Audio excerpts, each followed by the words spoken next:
All the time. All right, guys. Quick shelters. So Jade's working on hers currently. I'm going to talk about mine that we have knocked down partially on purpose. No, that's okay. This is a trick from, well, this is a tent that's primarily for backpacking, which is cool because I'm carrying everything on me. So I typically, when I camp out of my bug out bag to make sure that I have the things that I need and throw away the things that I don't. So this is my bug out bag that this tent fits in. Couple things that are really cool is that it's held up by hiking poles. So I'm able to use those for hiking, but also to build my shelter. That way I don't have to sit there and use the poles that you break down and weigh like 10 pounds. It's lightweight. You can fit 2 people in here if you need to. It's not comfortable, especially being big, but it works. Folds down, super lightweight. It's one piece, so it's really difficult to really mess it up.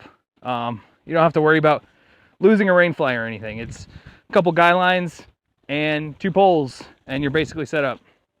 Carry some backpacking stakes.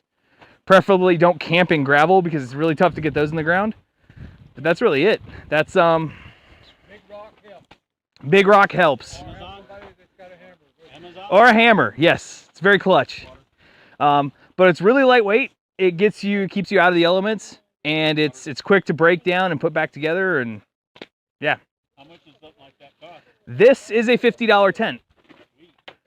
It is a copy of a more expensive one that's around $300. I'm not paying $300 for a tent, especially one this size. I will pay $50, and it's waterproof. I've taken this on the AT, Palmetto Trail, a couple other places. I don't know. It wasn't verified last night because he was sitting in his truck waiting for We can pour some water on it, I guess.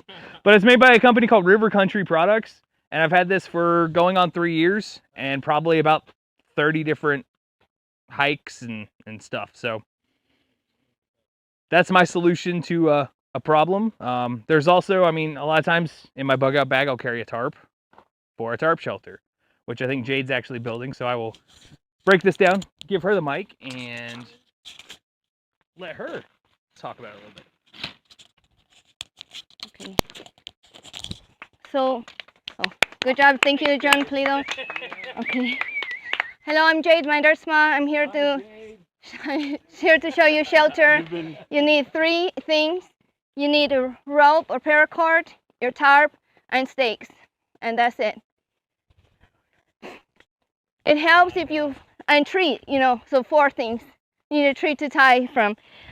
Thanks to my honey for showing us the bow line. So I did a bow line of one side to the other. You stake down your first set, then your second set, and you're gonna make a triangle. So that the flap, this looks low, but you're not gonna feel it. You're gonna be under here sleeping like a baby. All the rain gonna wash off, no problem. And you can collect rain like this also. So it has a full purpose. But yeah, and I'm gonna hold my lantern if I want to or whatever. That's it, guys. So easy. Yeah. Thank you. Did you test it out last night?